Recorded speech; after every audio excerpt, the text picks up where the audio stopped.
Miss Ning Fofolo Anam Cameroun and Makarna Maiki Yebe Na Bidobren Bien Ning Fofolo Bitoba Mvoy Bitoba Mion Anam Cameroun Anamwan. Ensemble, main dans la main pour préserver l'unité de notre cher et beau pays, le Cameroun. C'est un message de Royal FM, la radio des auditeurs. Royal Soir Bilingue. Modeste Bonte Nkouue. Azone Mapalah. Le journal.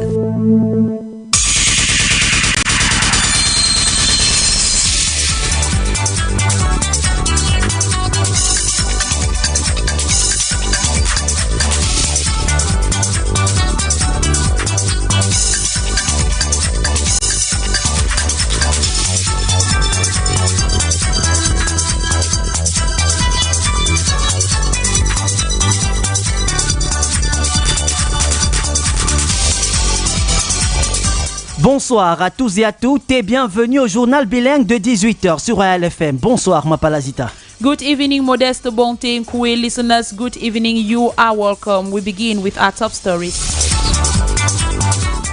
Cris de joie et grincements de dents sont sortis des ménages hier soir. Les résultats du baccalauréat ESG session 2023 ont fait des heureux et des malheureux avec un taux de de 75%. Seulement un détail qui fâche certains pédagogues, le seuil de délibération a été fixé à 8,50. Une décision qui n'est pas sans conséquence sur l'avenir des bacheliers. Out of Cameroon, Russian President Vladimir Putin will finally attend the BRICS meeting in August, not physically, however, but virtually. The information was disclosed today in Johannesburg. Ladies and gentlemen, those were our top stories. Royal Soir, première partie, Modeste Bonte Nkouue. Une fois encore, bonsoir. Heureux de vous retrouver ce soir pour cette édition bilingue du 18h. Baccalauréat de l'enseignement général 2023. Les bacheliers sont fixés sur leur sort depuis l'après-midi d'hier. Ils sont nombreux à avoir poussé des cris de joie après la publication des résultats. Mais comment les lauréats ont-ils reçu leurs résultats? Adjara Fomekon a tendu son micro à quelques-uns. Écoutons plutôt. Il me dit, tu as passé. Je dis que non, tu mens. Je vais voir les preuves. Il me montre un message que l'OBC lui a envoyé avec mon nom, mon matricule admis. Vraiment, j'ai fait le stade de football du lycée classique 5 tours en vive allure. J'étais tellement contente, les émotions me surpassaient. Directement quand il commence à crier, alors ma mère m'appelle, elle me dit que vous avez passé. On se met à crier au téléphone, le bac est réussi, le bac est réussi. Depuis ce matin, il ne fait que recevoir les dépôts d'argent. Je t'ai envoyé 10 000 pour ta soeur et toi, je t'ai envoyé 5 000. Je suis vraiment très en joie. Tout d'abord, je remercie le Seigneur de m'avoir donné mon examen. J'ai eu 9 mois de souffrance. J'ai sacrifié plusieurs de mes activités pour obtenir mon résultat. Mon père, jusqu'à maintenant, il est toujours heureux. Il savoure le goût de la réussite. Mes parents ont organisé une grande fête qui se tiendra aujourd'hui parce que hier, mes parents étaient en déplacement, ils sont rentrés et tout ce qu'on va se réjouir de cela, c'était trop waouh! Autre chose à savoir, le niveau de délibération cette année était à 8,50 sur 20. Cette information reçue au lendemain de la publication amène plusieurs à s'interroger. Pourquoi admettre un niveau aussi bas? Grégoire Ntsama est allé à la rencontre d'un pédagogue pour obtenir des réponses à cette question. Ancien délégué régional des enseignements secondaires pour la région du centre, Simon Pierre Amoug explique d'abord le principe des délibérations. Les délibérations en général et celles du baccalauréat à titre des applications sont un problème technique, scientifique. Délibérer signifie peser le pour et le contre.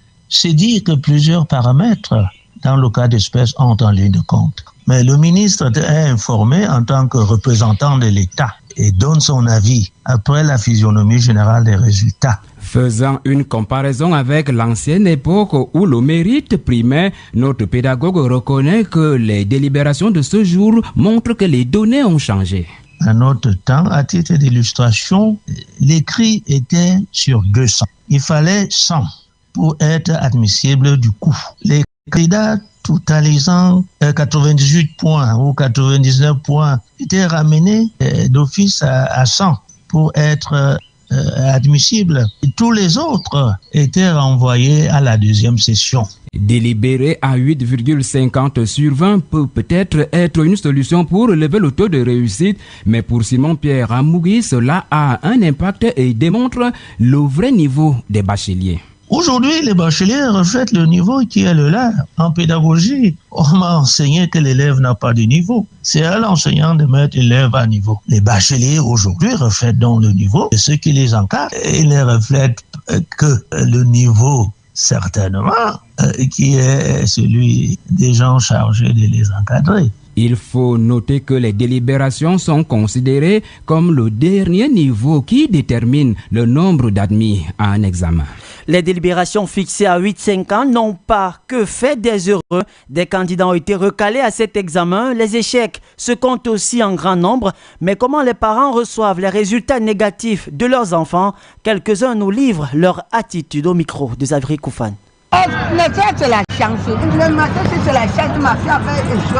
Elle avait peur pour aller mourir. L'élève dit que non, laissez au rat. Il a travaillé, non. Il n'a pas bien travaillé, il a échoué. C'est une très très grande déception pour le parent parce que sur le plan financier, le parent se retrouve tenté de débourser la même somme pour la même classe l'année qui suit. Pourtant, pour le parent, pour lui, c'était une façon d'avancer. Ça devait alléger un peu ses poches. C'est décevant, mais on ne peut rien. C'est pas en tapant sur l'enfant que ça va changer quoi que ce soit. Celui-là, ça manque d'idée. C'est juste que tes camarades ont eu, toi, tu n'as pas. On l'encourage à bien travailler l'année prochaine parce qu'on ne sait pas pourquoi elle a échoué. Ou elle n'a pas étudié, ou elle a étudié, son nom n'est pas sorti. Si elle multiplie les efforts l'année prochaine, elle pourra mieux réussir. Moi, je ne peux pas me fâcher parce que l'enfant a échoué. Moi-même, j'ai été enfant. Donc, l'année prochaine n'est pas férié. Ce qui est sûr, même l'année prochaine, il faut passer. Il a la volonté pour aller en avant. Donc, pas me mettre à gronder l'enfant ou à faire certaines choses. Rappelons que le taux de réussite de cette année est de 75,73% contre 65,94% en 2022. Pour cette édition, la région du Nord-Ouest arrive en tête avec un taux de réussite de 94,8%. Ensuite vient l'Ouest et le Centre. La région de l'extrême Nord occupe la 10e place.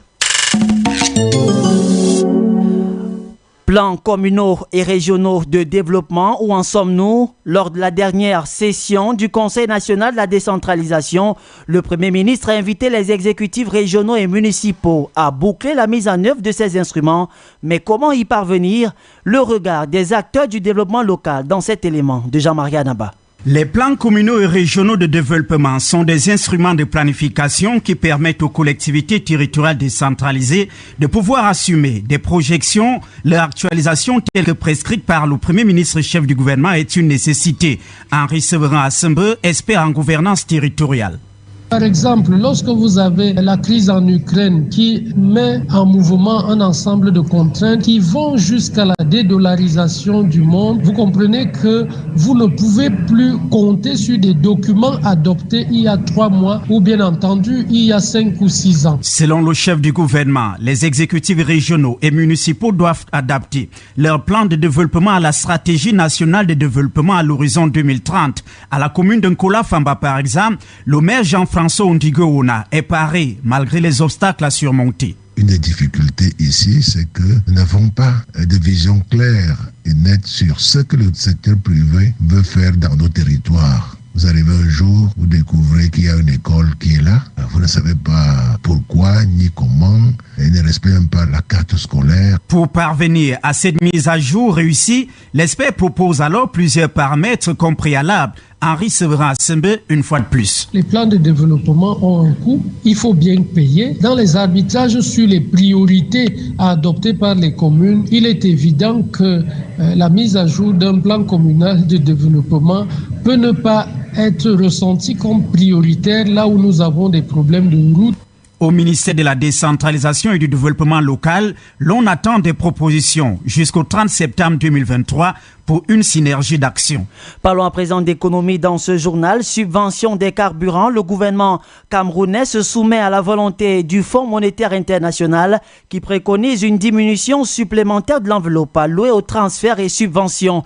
Le document de programmation économique et budgétaire 2024-2026 prévoit une chute de 253 milliards de francs CFA de la dotation au soutien du prix du carburant. Des précisions avec vous, Yannick Sylvain Guélébi.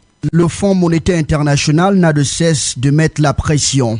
et d'avancer des arguments vérifiables qui militent en faveur de la diminution des subventions au carburant. Passé de 700 milliards de francs CFA en 2022 à 453 milliards de francs CFA en 2023, l'effort gouvernemental de réduction de ce soutien est insuffisant selon le FMI qui indique que les pouvoirs publics doivent se remettre à l'ordre.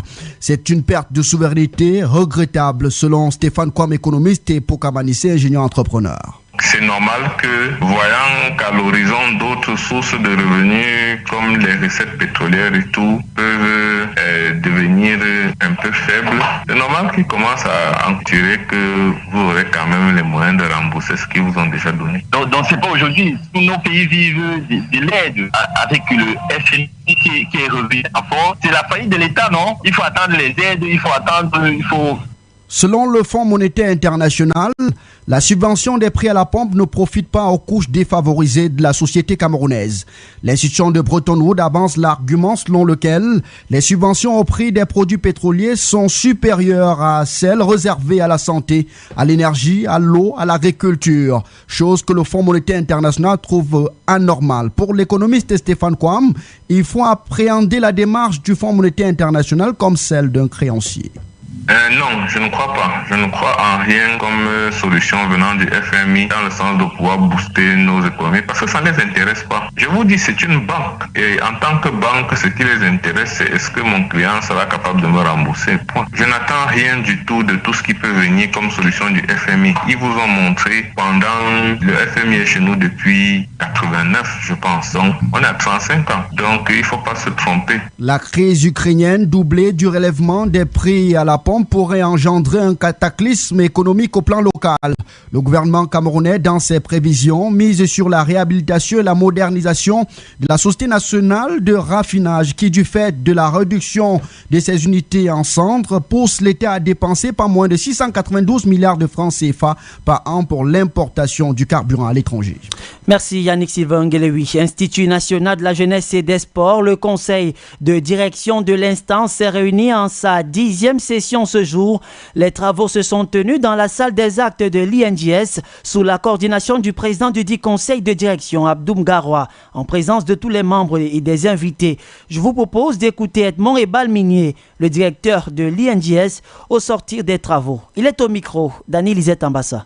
Après des échanges riches et fructueux, nous pouvons retenir que pour une session de compte, l'essentiel a été fait. C'est même plus que l'essentiel parce que tous les documents financiers et comptables de l'INJS ont été adoptés. Et en plus de cela, un certain nombre de résolutions relatives à la gestion du personnel ont été prises par l'organe délibérant. Nous pouvons espérer que dans les mois à venir, nous allons continuer notre petit bonhomme de chemin avec beaucoup de succès.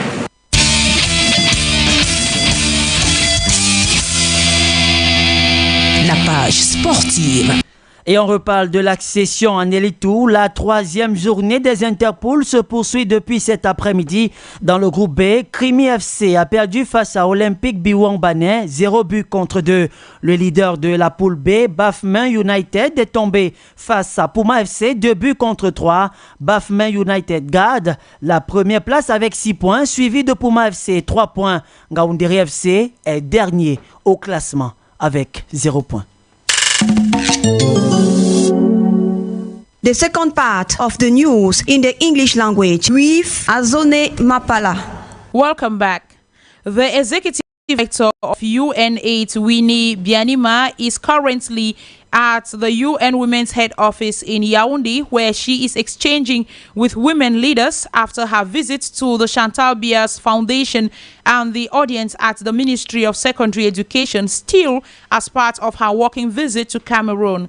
Let's now listen to what she had to say at the occasion in the following excerpt. UN Women works on this issue of unpaid care, and I praise you for that, because they know that it is burden of unpaid care work that's not shared equally with men results in us having slower careers, progression. We are less rewarded for our work out there. We have less time to do work out there. So this work in the private space needs to be shared better. Many years ago, when I worked with UNDP, we came up with a framework. We called it the 3 R's. 3RRR. We said, first, this unpaid care work, which we love because it's about loving and caring, should be recognized. It should be known, recognized, counted, included in national accounts as work. Don't have to pay it, but recognize that it's been done by a woman. It should be redistributed because some of this work is not fun. Nobody, it's drudgery. So I may enjoy holding the baby, but I certainly don't enjoy cleaning the floor, scrubbing this and that. So that work could be redistributed.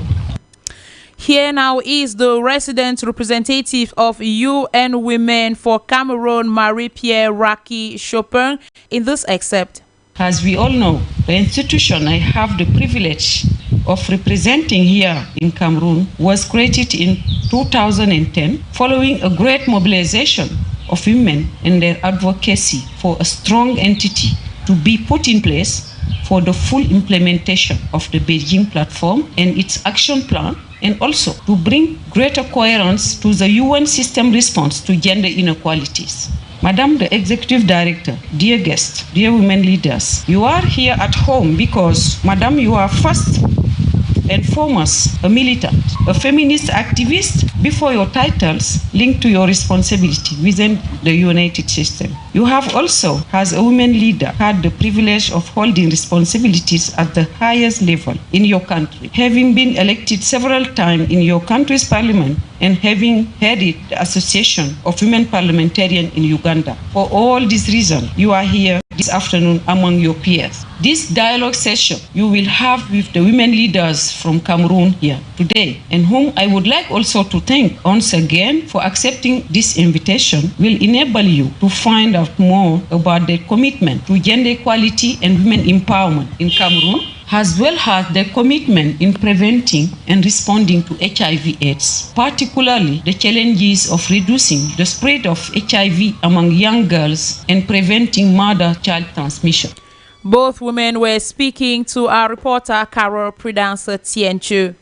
We talk education. The 2023 results of the baccalaureate examinations for the French subsystem of education have been published with an average pass mark of 8.50%. The Northwest region comes first with a success rate of 94.08%, followed by the West and the Center region, while the 10th position is occupied by the Far North region.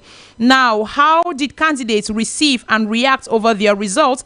Bate Bridget sampled some baccalaureate candidates' reactions in the following Vox Pop. My friend called me and said, "You have passed." I was happy, but at the same time, I didn't believe because nowadays we joke a lot. So I needed to go check by myself on the board, and I was very happy to see my name with 12 average. First, I thank God for giving me my result. It was 9 months of hardship. I abandoned many activities so as to obtain this result, and today I am very happy. When it came out, first I was afraid, but I finally had the courage to dare this code and it so admitted. I received my result yesterday. I was in Douala. First, I was afraid to check when I heard that the results were out. So, I sent my matricle to about 5 people, and the first person that sent my results, I saw admitted. I was very happy. I screamed and embraced everybody around me. To know my result,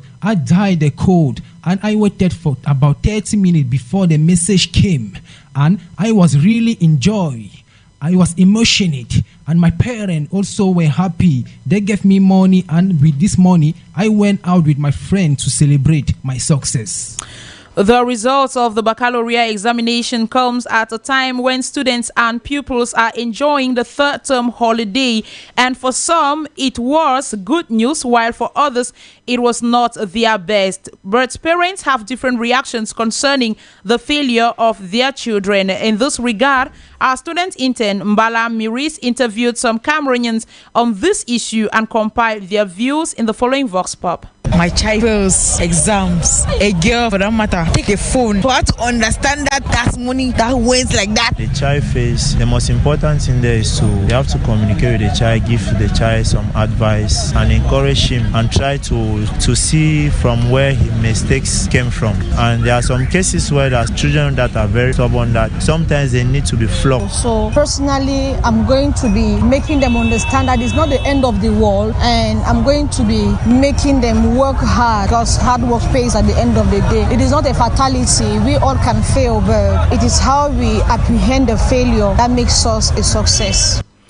Now, knowing that some students who made it through the baccalaureate examinations obtained an average pass mark of 8.50%, what could be the possible orientation that the authorities dish out to these students? John Niba is an orientation expert and attempts an answer. I begin by saying that when deliberations are done and the average is agreed upon, members of the deliberation committee are supposed to keep it secret.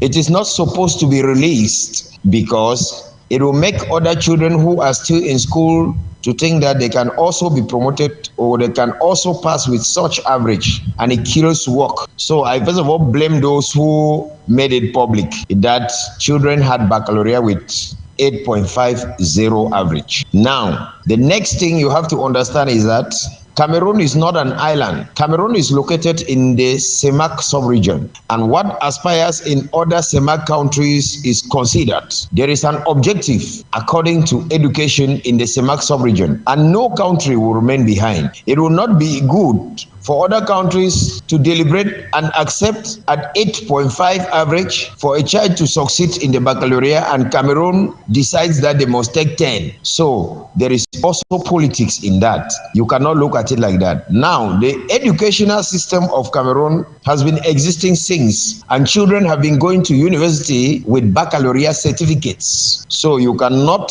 ask what they will do in the university. And as you heard a while ago, an average pass mark of 8.50 has been recorded for baccalaureate candidates who sat in for this year's examination session, a slight increase from the average pass mark of 8.25 in the 2022 examination session. This pass mark, retained after deliberations by the Cameroon Baccalaureate Board of the French subsystem of education, brings up the problem of the way deliberations are done nowadays and the impact on the students' performances in the future. Deliberations in official exam, like it is the case of baccalaureate, is a normal procedure according to the pedagogue, Dr. who explains its necessity. At times, some students may have worked better in the first subjects and have poorly worked in the secondary subjects. So when we deliberate, it enables us to adjust the results, so much so that those who could not have passed because of that they work better in their first subject and poorly in the second subject can have the opportunity to pass. The pedagogue goes further to say that these deliberations can impact negatively on students if and only if it is used for a wrong purpose. The impact on the results when the deliberation procedures aim at improving the figures, that's when it is bad. When we just deliberate not to improve the figures, then we have students we will go at the university without a true background at secondary school level. Moreover, this usually contributes to limit student chances to go in for some competitive exam or in performance in some professional schools. If you go to a professional school to learn something that you have not done at secondary level, then you know the required level to do on that professional training. For example, if I'm a biology student and I have a part in biology, then I can go and specialize to learn medicine, because medicine has to do with biology. I cannot go and specialize to become a lawyer or to become a teacher. Going on the above reaction, the average pass mark retained during deliberations depend on circumstances. We say in the holidays to say that it is almost a tradition for some parents to send their children during this period to spend the holidays with either family members or friends. Now, at what age should these children be sent on holidays? This is the question we put to some parents and compile their views in this excerpt. I have to send my child on holidays to anybody's house, whether it's for work or it's just for fun. I'll send the child who is at least 7 to 10 years old, who is already conscious, because at that point I would have already incorporated the values which I want my child to have. I don't have me age to send children for holiday because I may say 5 years, say 7 years, 2 years. I may even say 1 year, 5. It depends to whatever the parents are doing. Because some are sending their own to holiday. Maybe they don't have them helpers to help them in their house. So that is why you see at times people send their children for holiday while the children are still young. It depends where the parents are sending the children. If maybe to a friend's house, I don't think it will be advisable to send a child less than 5 years. But if he is maybe to the grandparents, I think it is advisable because he will learn from there some natural basic things. Cameroon is getting ready to face a drastic drop in the import of wheat, maize and grains. This is due to the decision made by Russian President Vladimir Putin, who has refused to renew the deal he signed with Ukraine, permitting mentioned to Africa through the Black Sea. But now, is Cameroon ready to face this future inflation? Eratus Ndue found out from an economist and put together this report. Shortly after the end of the Green Agreement between Russia and Ukraine, Moscow decided to restrict any circulation in the Black Sea, which acts as a canal to green supply in Europe and Africa, a situation which has already started impacting the world market, according to Chene Constantine, an economist. Now that Russia has refused to renew the deal, just between Monday and today, the price of corn have increased by 2% in the world market, and the price of wheat have increased by 9%. Now, if the situation continues, it's going to be a very big slap on the face of Africans because we import a lot of wheat. A crisis situation not new to Africa and Cameroon in particular, who have already in the past years been experiencing drastic inflation in the prices of basic commodities made out of wheat, maize and grains. We are in prices. Nobody should even tell you because the price of such primary products are going to increase drastically. I know if we have a scarcity of wheat and a scarcity of corn in the market, it is very, very bad for us because even at the level of dairy farming, we are going to suffer a lot. Poultry will also have a big shock. Our economics went further to outline some measures to be considered by the government of Cameroon so as to subdue the situation if it finally occurs. The governments of these countries are supposed to carry out some sort of import substitution. You remember, government is already trying to increase the production of rice in Cameroon, and so they should get also into the domain of producing more corn, and why not try the wheat market as a way of absorbing the shock. As the world look forward for the BRICS summit in South Africa next month, Cameroon hope for a change of mind by the Russian leaders. And out of the country, South Africa's Department of International Relations hosted a press briefing today in Johannesburg following the announcement that Russian President Vladimir Putin would not be attending the BRICS summit in August. During the press briefing on the BRICS chairmanship, the Deputy Director General for Asia and Middle East and BRICS, Shepa Anil Sukia, told reporters that Mr. Putin will not attend the summit physically but will attend virtually, adding that the decision would ensure that they have a highly successful summit in South Africa with Putin's virtual participation.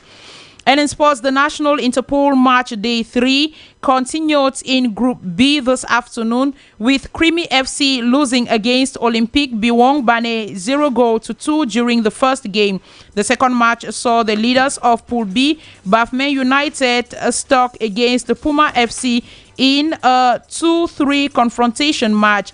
Bafokeng United keeps the first place with 6 points, Puma FC second with 3 points, Olympique Biwong-Bane 3 points at the third position, Creamy FC 3 points at the fourth position, and Gaundere FC last with 0 points.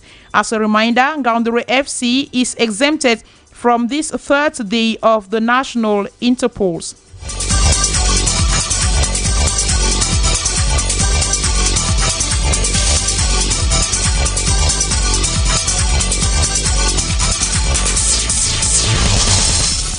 Ladies and gentlemen, that was our package for you this evening. The news was technically assisted with copyrights by Salomon Esana.